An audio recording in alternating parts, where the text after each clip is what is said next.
كنريقل شي ماكينه مثلا كنخليها كتجرب، كنشبر يعني الا جات شي كنشبرو صافي يعني خضره فوق طعام. وهادو راه فيهم بركه باش تكونوا عارفين. بالحق دابا المشكله هو ان واحد السيده دات هدايا عند واحد المعلم، باش نعمل لها هذا الاخوان ما كيتفسخش بهذه الطريقه. هذه الطريقه اللي كتفسخ بها انا نوريها لكم. كتجيب فيس بحال هكا كما كتشوف فيس ميريكان، كتركزوا هنا في هاد اللعيبه هادي. هو ضيعه الصراحه الله تا وضيعه. المهم الاخوان كتجيب وكتدور على هاد الشكل هذا.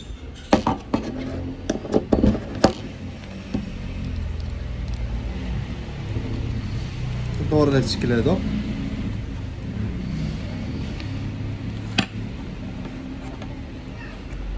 ورزاها، يعني رزاها مزيان.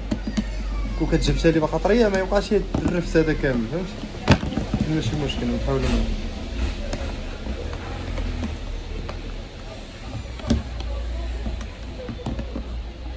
نزيروها الاخوان بهذه الطريقه هذه.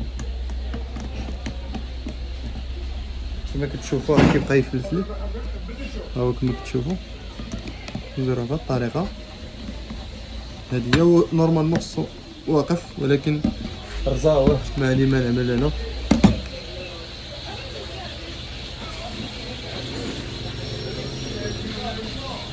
ديروا البنس غنحاولوا نجبدو ديريكت.